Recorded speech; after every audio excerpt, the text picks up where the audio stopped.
All right, so we think of, techniques of integration. When we think about integrating a function, our techniques, by and large, consist of trying to rewrite the integral in some helpful way. Usually I think of it as unsimplifying an expression in a helpful way. It's kind of almost a creative process, right? We get ideas, maybe I could write it this way, and then the integral kind of reveals its form to us through that process. In this section, we're going to learn our last technique of integration. There's more topics to study in this chapter, but this is sort of our last technique of integration in that spirit, in that style. So we call this partial fractions, and it helps us integrate functions that are basically fractions. They're written in the form of a fraction, like a polynomial on top and a polynomial on the bottom. It should be noted that the first step in doing any of these integrals is making sure that the degree of the numerator is strictly less than the degree of the denominator. If the degree of the numerator is greater than or equal to the degree of the denominator, we start by doing the long division to rewrite it. So I'm going to show you the basic idea behind this method and why this method is helpful. Okay, so in this first example, I'm not going to show you the actual decomposition. Most of this section is going to be finding that decomposition, but in this example, I'm going to just show you why it's useful. So say we want to integrate this function 1 over x squared minus 5x plus 6. There might not be like a u substitution that jumps out. There's not one that really jumps out for me right now. But what we can do is rewrite it. Now observe the following. This fraction, 1 over x squared minus 5x plus 6, this happens to be equal to 1 over x minus 3 minus 1 over x minus 2. We're very used to going the other direction, right? We already know if I'm subtracting fractions how to get a common denominator and write it as a single fraction. And if you do that to this, 1 over x minus 3 minus 1 over x minus 2, you will get the fraction over here on the left. This, right here, this is called the partial fraction decomposition.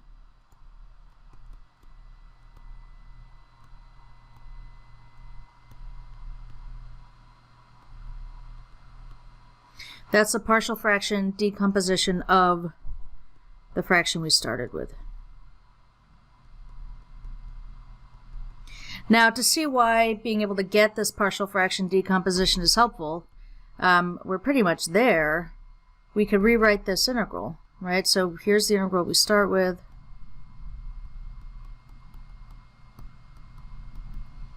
This is the integral of this subtraction, of the subtraction of these two fractions. So I'm going to split up the integral. This is the integral of 1 over x minus 3 minus the integral of 1 over x minus 2. And at this point, I think it should be pretty clear how this is helpful because we know these integrals, right? Both of these integrals are log rule integrals.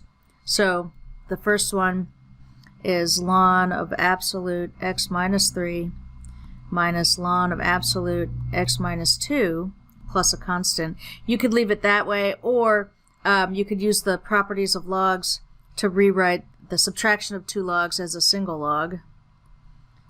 Absolute x minus 3 over x minus 2. So being able to find the partial fraction decomposition is clearly helpful, right? Like it can turn an integral we don't know how to do into one that's pretty trivial in this case. The focus of our work in this section is figuring out how to do this up here, right? How do we get that partial fraction decomposition? Because once we have that, then it turns the integral we start with into other integrals that maybe we know how to do. So on the next page, we have a basic procedure to how we do this. So the first thing is, like I mentioned in the beginning, you make sure that the degree on top is less than the degree on the bottom. If that's not the case, do the long division first, and then look at the fraction that you're left with afterward. After that, if you have a fraction that is not improper, factor that denominator. And we're doing that because now we're going to see that denominator as being the least common denominator of the fractions, which when we add or subtract, gives us the fraction that we're looking at. You want to factor it all the way. Every polynomial can be factored into either linear, some combination of linear and quadratic factors, like irreducible quadratic factors. So for each linear factor, let's say you have a linear factor and it might be repeated, like maybe you have x minus 3 to the third or something like that, right? Like, so that's what I mean by repeated. Maybe there's some power on it. For each linear factor, you're going to put these fractions in your partial fraction decomposition. In the numerators, these are unknown. We actually use just unknown, like A, B, or C, or whatever. And our goal is to figure out what those are. But then look, in the denominators, you have if you have the linear factor px plus q to the m power, you're going to have m fractions. And these powers in the bottom kind of climb up to your final power of the m power. And we'll see more of this in the examples. And then you do the same thing for each of the quadratic factors, knowing that the quadratic factors may also be repeated. And then you have n, fractions contributing. Here's the big difference. For a linear factor, these are unknown constants that we put on top. For quadratic factors, they're unknown linear expressions on top.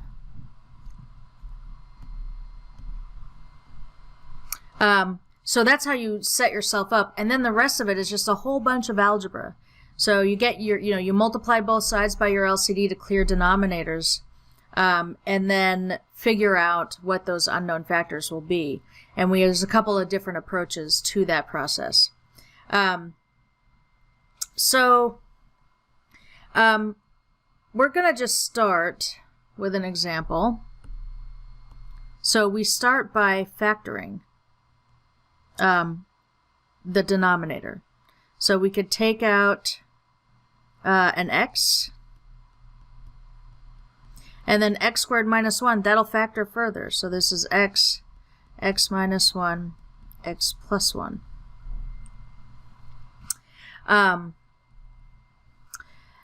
that I have that factored, I'm going to take the fraction they gave me, 3x squared minus 7x minus 2 over, and then I'm going to write the denominator in factored form, x minus 1, x plus 1.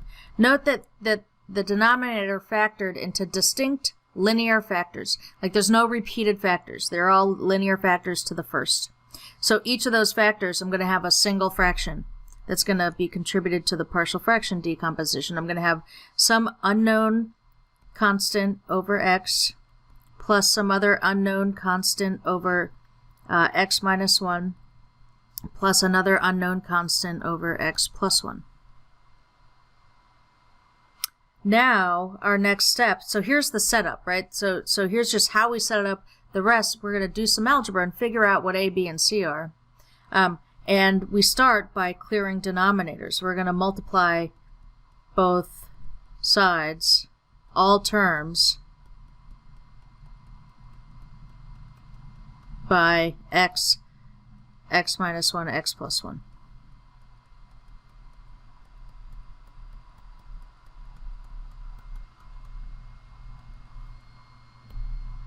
Now on the left side, when we do that multiplication, that whole denominator cancels, and we're left with just the numerator, 3x squared minus 7x minus 2. On the right side, in the first fraction, the x cancels. We are left with a times x minus 1 times x plus 1. In the middle, the x minus 1's cancel.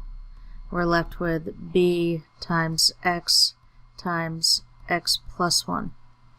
And in the last fraction, the x plus 1 cancels, and we are left with c times x minus 1.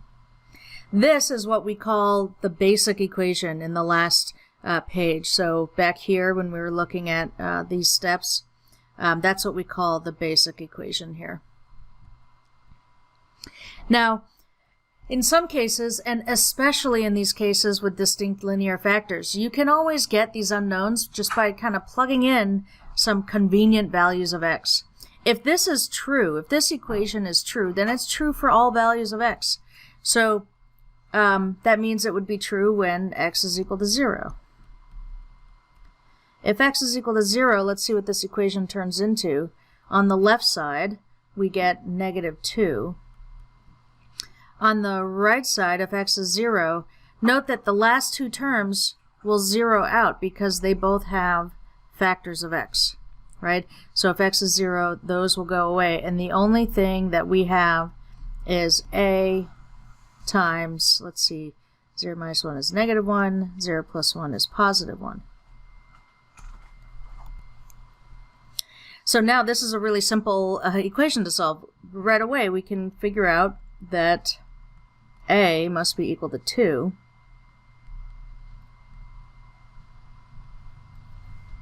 Now let's find another convenient value. We'll notice that letting x equal 0 zeroed out the last two terms because there was a factor of x in both of those terms. But let's say I want to figure out what b is.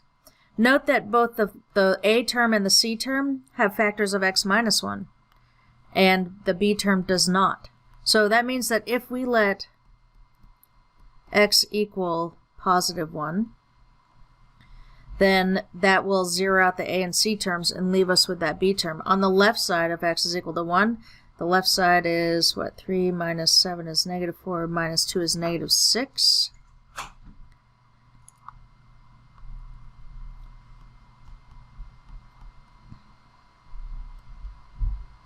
On the right side, we get b times 1 times 1 plus 1 is 2. So -6 is equal to 2b, and that means that b is equal to -3. And now last, if we want the a and b terms to cancel out but be left with c, we'll note that the a and b terms both have factors of x plus 1. So if we let x equal -1, then on the left side, let's see, we would get 3 plus 7 minus 2. Be careful with your signs. On the right side, we get c times -1 times -2. So this gives us on the left side 8 equals 2c. So 4 is equal to c. So in this type of scenario where our denominator factored into distinct linear factors, it'll always be the case that there are these convenient values of x that you can plug in and figure out what those unknown constants are. So now we know what a, b, and c are. We're going to proceed now by rewriting the integral.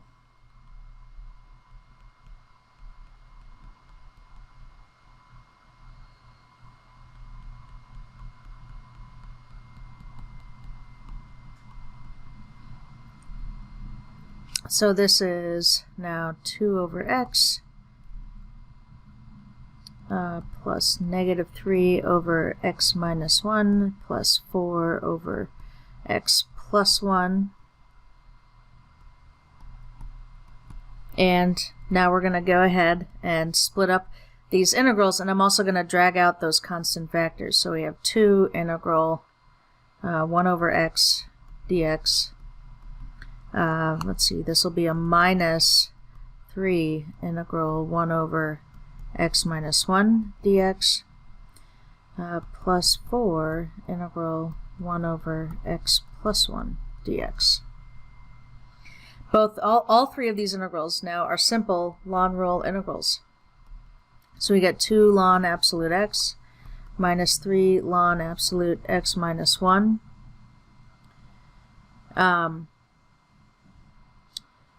plus 4 ln absolute x plus 1 plus a constant. And if we like, we can leave it this way, or you can write it as a single log using our properties of log. So we have ln of x squared minus ln of x minus 1 cubed plus ln of x plus 1 to the fourth. And then one more step to write this as ln absolute x squared times x plus 1 to the fourth over x minus 1 cubed. And, you know, either is fine, really.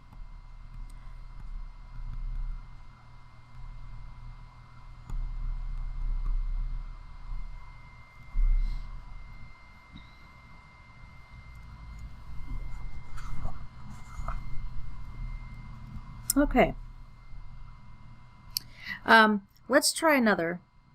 The introduction to this problem says repeated linear factors. So let's see what this looks like when we factor this out. So we have x cubed plus 2x squared plus x. We could definitely take out an x. And then we're left with x squared plus 2x plus 1. And this quadratic will factor, and it factors as x plus 1 times x plus 1. So this is what we mean by a repeated linear factor. We have x plus 1 squared. So when we set up our equation, we're getting ready to try to find that basic equation.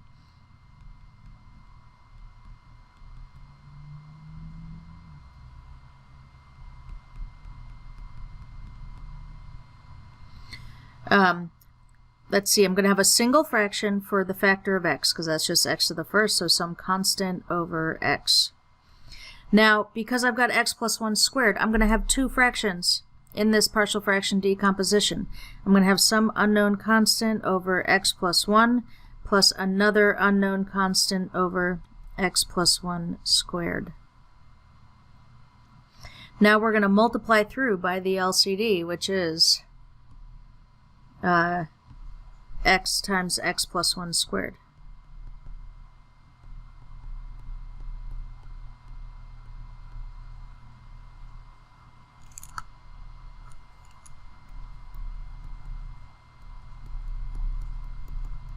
Now when you multiply both sides by the LCD and cancel your denominators, on the left side your whole denominator's gone.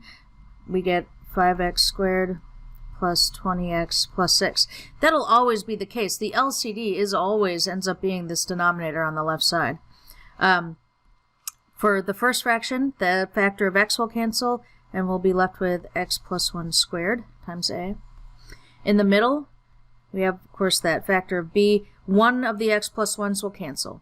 So we have b times x plus 1. At the end, the x plus 1 squared cancels, and we're left with c times x. Now for repeated linear factors, it'll still be the case that you have some, one or more convenient values of x to use that will help you solve for some of those unknowns pretty easily. For example, note that the b and c terms both have a factor of x, and the a term does not. So if x is equal to 0,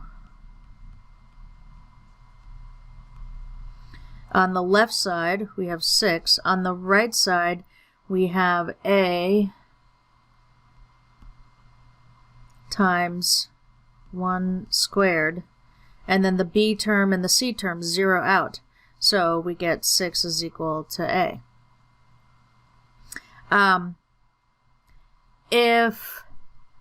Let's see, the other convenient value we have is -1, because x plus 1 is a factor of the a and the b terms.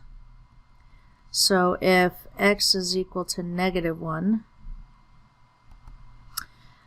then let's see, on the left side we have 5 minus 20 plus 6. And on the right side, the a and the b terms 0 out, and c, if x is -1, on the right side we have -c. And this gives us, let's see, 5 minus 20 is -15 plus 6 is -9. So c is equal to 9. All right, so far we have a is 6, c is 9. We need to figure out what b is, but note, look at this equation, up here that we have, right? We've exhausted our convenient values. All of the values that would cause some of the terms to zero out and others to stay, we've already used them. So to find b, what we're going to do is use the values we know. We're going to substitute a is equal to 6 and c is equal to 9, and then pick any other value for x.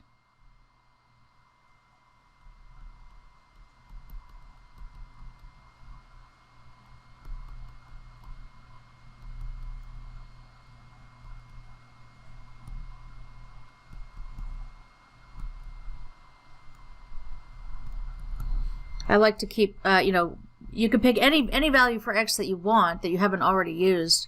I like to make my work not harder than it needs to be, so I think I'm just going to pick x equals 1.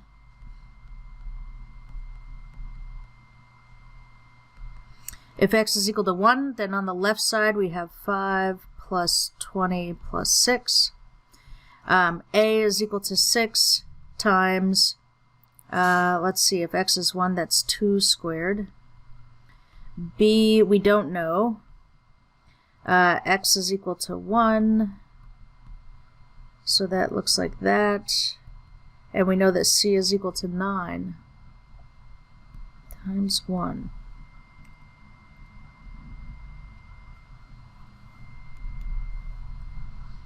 All right, so again, I'm just using, I'm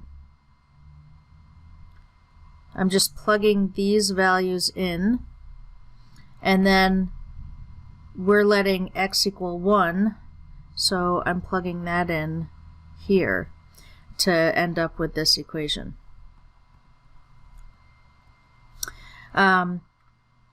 All right, so now this equation, we just have to simplify. We have to do a little bit of arithmetic and the teeniest bit of algebra, and we'll get the value for b. So on the left side, we've got 31. On the right side, we've got 4 times 6 is 24, plus 2b plus 9. And let's see, 31 minus 24 minus 9.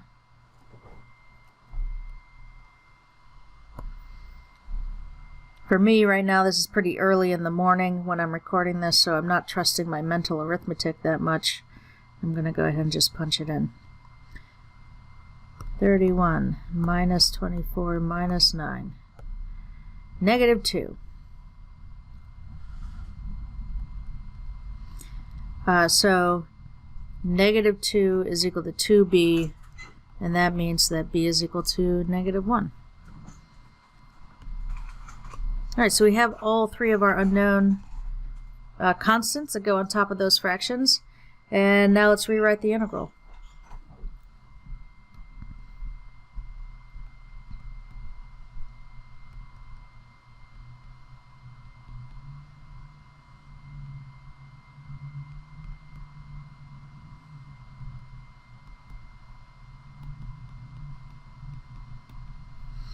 So a is equal to 6. I'm just going to kind of scroll up here. So I'm using this up here with our known values for a, b, and c. And I'm going to, at the same time, I think split up the integrals. So I'll have the integral of 6 over x minus, because b is a negative, the integral of 1 over x plus 1. And then plus the integral of 9 over x plus 1 squared. And I'm going to do one last thing before we integrate, and that is just yank those constant factors out. So I've got 6 integral 1 over x dx. The middle one doesn't change. Plus 9 integral 1 over x plus 1 squared. So now we should be in a good shape to integrate, the first two integrals, these are law rule integrals. But before we just sort of, run full steam ahead and start integrating, let's just think about that last one. We get into a habit of seeing certain forms show up, so sometimes people make a mistake and they just use the law rule on all of these. But remember that the law rule is only when you have 1 over u, not 1 over u squared, right?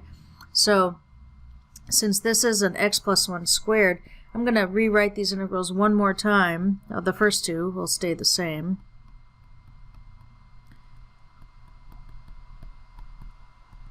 I'm going to rewrite the last one as x plus 1 to the negative 2. That's a power rule integral.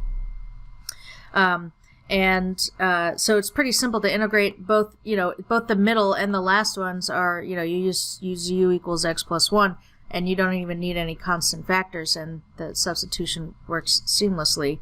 I'm going to go ahead and just integrate them. So we have 6 times ln absolute x minus ln absolute x plus 1 plus 9 times x plus 1 to the negative 1 over negative 1 plus a constant. We can rewrite this. So we have 6 ln absolute x minus ln absolute x plus 1 minus 9 over x plus 1. You could leave it in that form, or you can use the properties of logs to combine these two logs and write them as a single log in the front. If you do that, it'll look like ln absolute x to the 6 over x plus 1. Either form is fine.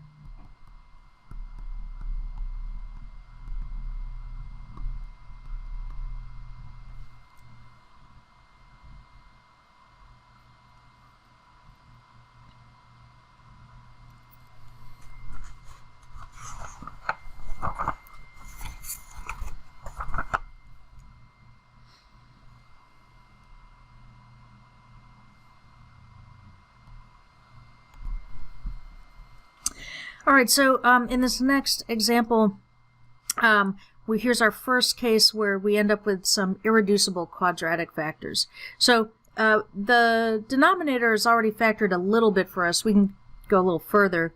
That first factor, we could take out an x. But x squared plus 4 is irreducible. So we have two distinct linear factors and a quadratic factor. Often with quadratic factors, we may end up needing to solve a kind of system of equations to get our coefficients. So let's begin. Let's start with our setup.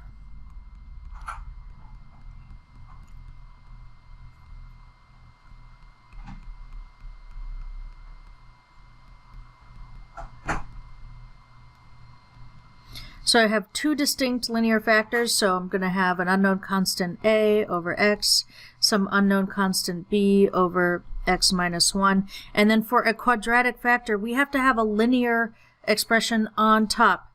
So that linear expression will be cx plus d. So there's our setup, and we're going to multiply by the LCD, multiply both sides.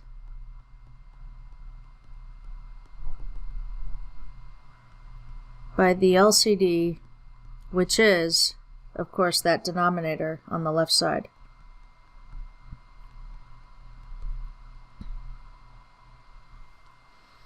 So when I multiply through and by the LCD and cancel those, factors, and on the left we get, as always, just that numerator, 2x cubed minus 4x minus 8. On the right side, the factor of x cancels. We're left with a times x minus 1 times x squared plus 4. In the middle, the factor of x minus 1 cancels. We're left with b times x squared plus 4. And for the last fraction, the x squared plus 4 cancels, and we're left with the two linear factors. Those are both being multiplied by the whole denominator. So note, I am writing cx plus d in parentheses, then times x x minus 1. So here's our basic equation.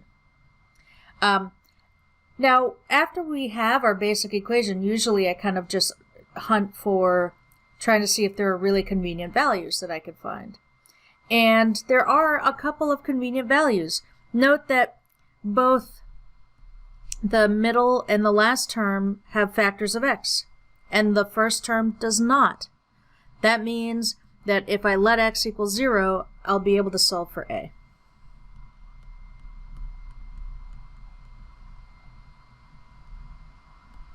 So if I let x equal 0, then on the left side we get -8. On the right side, we know that the b and the cx plus d terms drop out, and we're left with a times -1 times 4. So -8 is equal to -4a, and a is equal to 2. Okay. Now, there's another convenient value, so maybe you want to kind of be on, maybe you want to pause the video and see if you can identify a convenient value based on the factors that appear.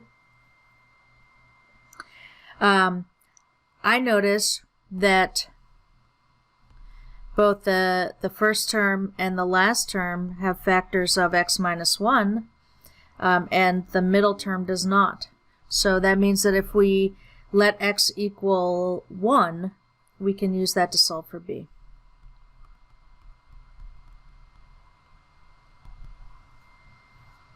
Okay, so if x is equal to 1, then on the left side we have 2 minus 4 minus 8. And on the right side we have b times 1 times 1 squared plus 4 is 5. So this gives us, on the left side, -10. On the right side, 5b. So b is equal to -2. So right now we know two values. We know a and we know b. We need c and d as well. But we are all out of convenient values. There's no real number values that will make x squared plus 4 equal 0. And even if we did have those values, then we'd have an equation with two unknowns. We need both c and d. So to find c and d,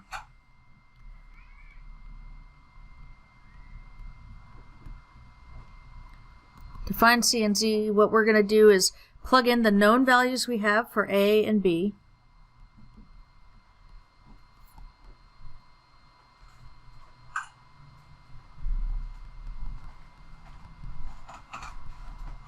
And we're going to have to pick two values of x to plug in. Any two that we want that we haven't already used. And the reason we need two values is each of those two values will give us a single equation. And we're going to have two equations and two unknowns.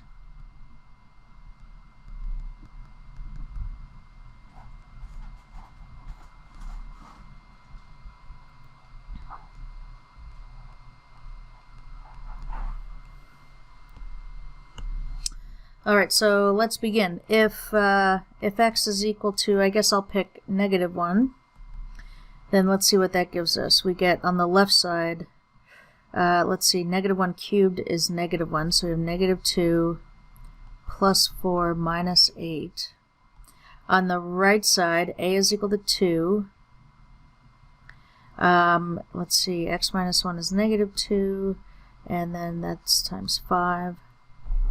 b is equal to -2 times -1 times 5 plus, and if x is equal to -1, then cx plus d is minus c plus d, then times -1 times -2. Again, I'm really just using, I'm plugging everything in to this basic equation up here. I'm going to simplify this. We have two unknowns, but we're going to simplify. On the left side here, 2 plus 4 minus 8 is -6. And this is negative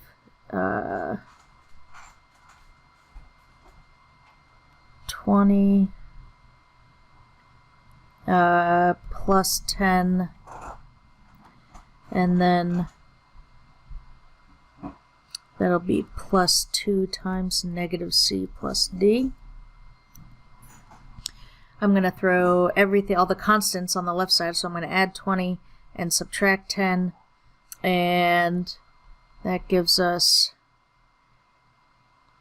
positive 4 equals 2 times negative c plus d.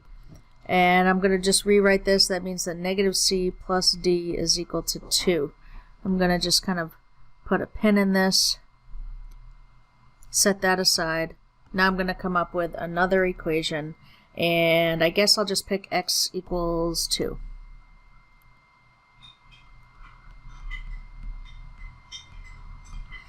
Okay, if x is equal to 2, again, I'm just using this highlighted equation. On the left side, if x is equal to 2, we've got 16 minus 8 minus 8. Plugging in the known values for a and b here at the same time. So I've got 2 times 1 times 8.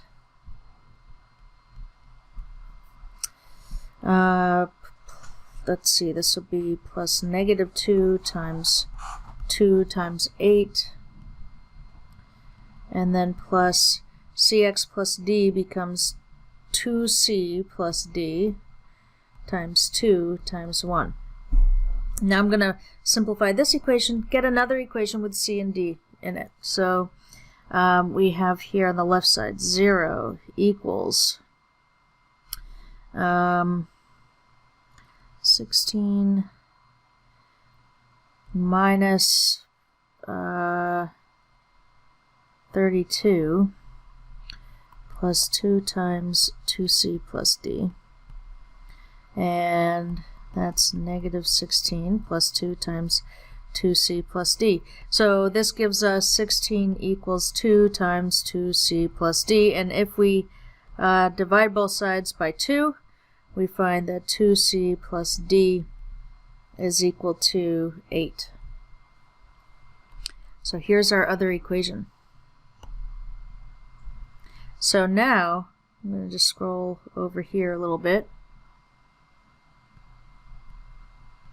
We're going to solve this system of equations.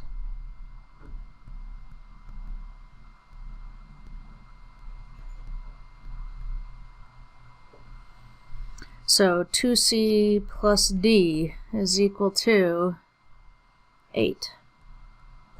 And I'm going to take this equation here, I'm going to multiply it by negative 1. I'm just going to zap both sides with a factor of negative 1.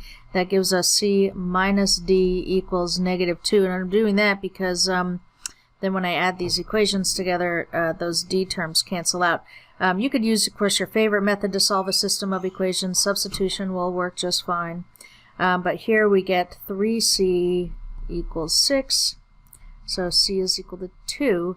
And if c is equal to 2, then using either of these two equations that we found, we know that d is equal to 4. So we have all 4 values that we need. Now we can rewrite the integral, right? So this, remember, we were doing all of this just so we could integrate a function. So that function was 2x cubed minus 4x minus 8. On the bottom we had, in factored form, x minus 1, x squared plus 4.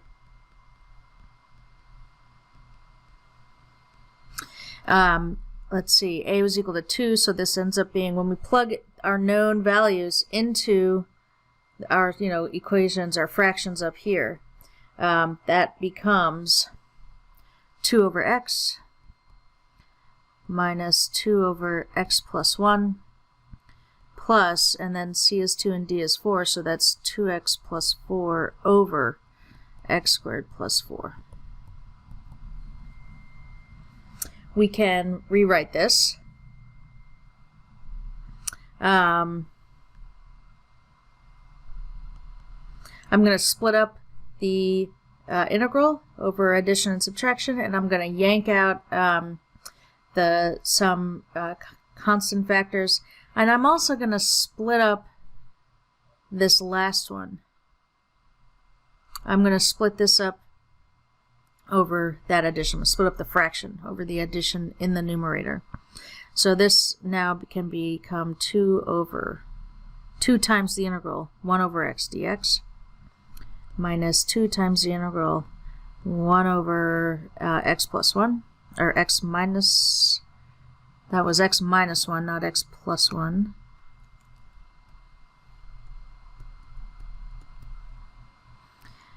And then we've got the integral 2x over x squared plus 1, x squared plus 4, plus, and I'm going to yank the 4 out of this last integral, 4 integral 1 over x squared plus 4. So now we have those 4 integrals. I left the factor of 2 here because for that last one, for this one, kind of sort of in the middle, I want that factor of 2. We can, that'll fit the log rule if u is x squared plus 4. So in that case, du is 2x, and we want that factor of 2 up there. I forgot to write my dx. I'm going to throw that in. So the first 3, these are all law rule integrals. This last one is not a law rule because I don't have a factor of x up there, but you might recognize it from some work we did in previous sections and even in chapter 2. That's an arctan form. So now I'm going to go ahead and just integrate everything. We have 2 ln absolute x minus 2 ln absolute x minus 1 plus ln of x squared plus 4. We don't actually need the absolute values here because x squared plus 4 is always positive. And then plus 4 times. This is arctan with u equal to x and a is equal to 2. So this becomes 1/2 arctan of x over 2. And then plus a constant, of course. You can choose to leave the ln kind of split up like this, or you can, use properties of logs to combine it all into one. If you combine it, it looks like ln of absolute x squared times x squared plus 4 over x minus 1 squared. And actually, you don't even need the absolute values here because that argument will always be positive. And then we've got 2 arctan of x over 2. So, I just want to point out that the actual integration, right, this work that we do at the end, isn't that bad. I mean, when we do all this work to find the partial fraction decomposition, we end up rewriting it into forms that we know that end up not taking a whole lot of work to do. The bulk of the work is just all this algebra that we do, but it allows us to rewrite it, right? We're kind of unsimplifying that fraction in a useful way, writing in a way that's useful, that makes the integration not so hard. We've got, I think, one more example here in this section, and I'm going to show you a slightly different approach to finding those unknown constants.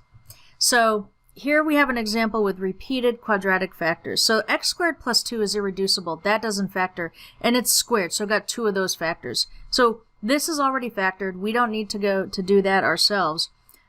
Let's set this up. Since I have a repeated quadratic, I'm going to have 2 fractions. And in the first, my denominator is x squared plus 2. And in the second, my denominator is x squared plus 2 squared. And then each of these needs a linear expression on top. So ax plus b, cx plus d. So there are 4 unknowns that we need to find. We're going to, as always, multiply both sides by the LCD, which is x squared plus 2 squared.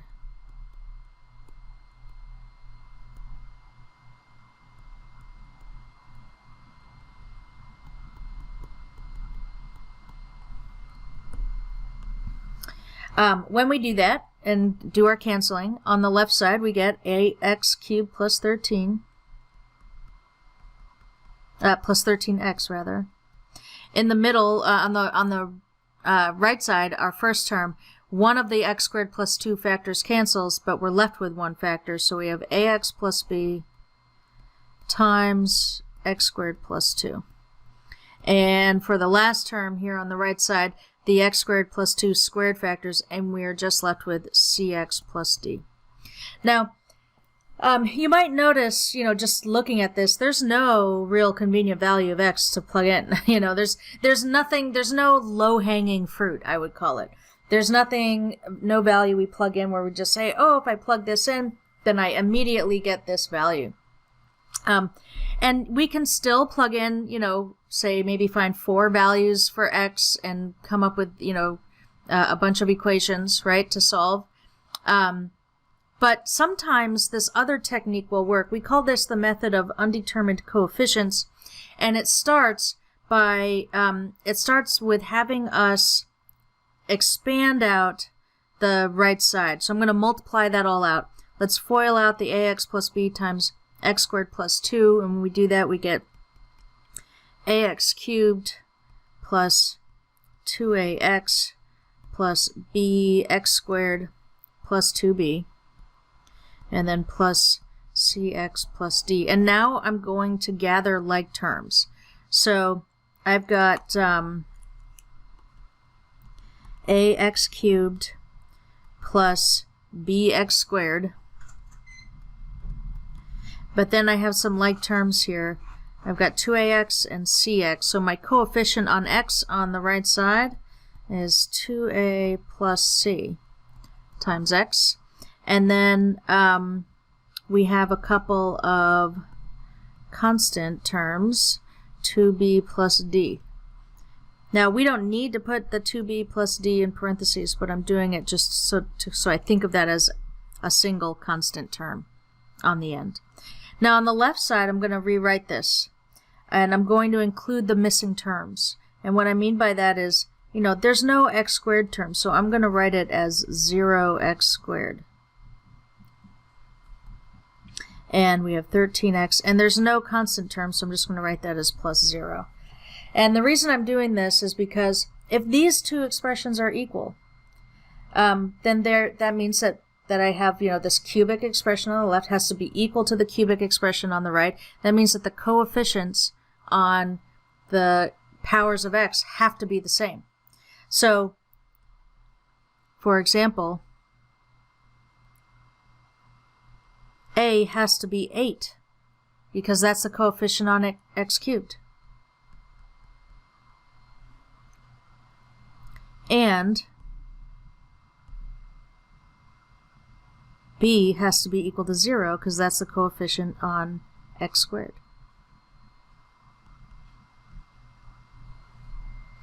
Now we have 2 values that we got pretty quickly, and then the other 2 we're going to get some equations for. So for example, we know that 2a plus c is equal to 13.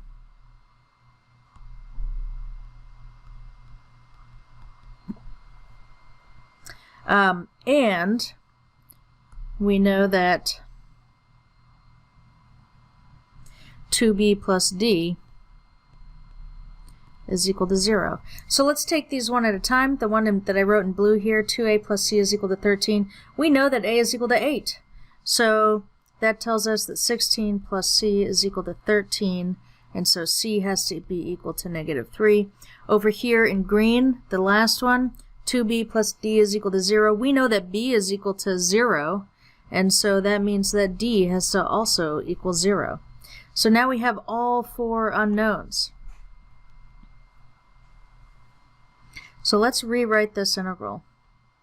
We got 8x cubed plus 13x over x squared plus 2 squared. Let's see, a is equal to 8 and b is equal to 0. So this is 8x over x squared plus 2 plus, and then the other fraction was cx plus d.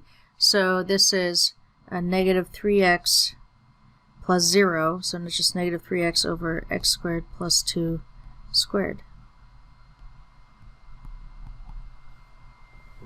So now we've rewritten the fraction that allows us to rewrite the integral.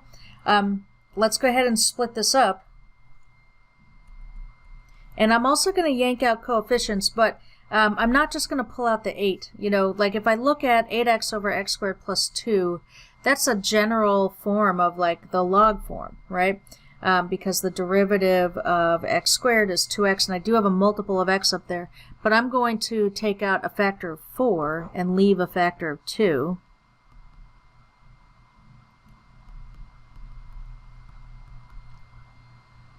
And here I'm going to pull out the minus 3. We're going to have to put in the right factor that we need there. But this is x squared plus 2 squared. I have a factor of x. I'm still thinking the same substitution will work, right, of x squared plus 2, because I have that factor of x. But it's not a log rule anymore because we're squaring it. So I'm going to write this as x squared plus 2 to the minus 2 dx, times x dx.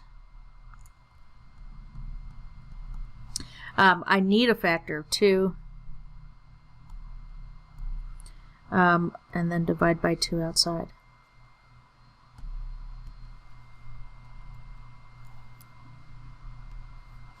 Now I think we're ready to integrate.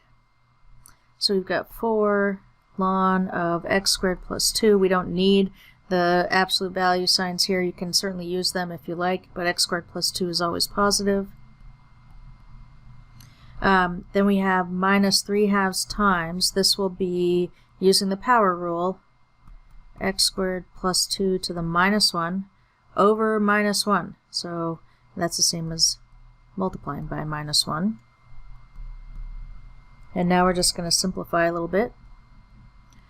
4 ln of x squared plus 2 plus, that minus 1 means that's in the denominator, so we have 3 over 2 times x squared plus 2.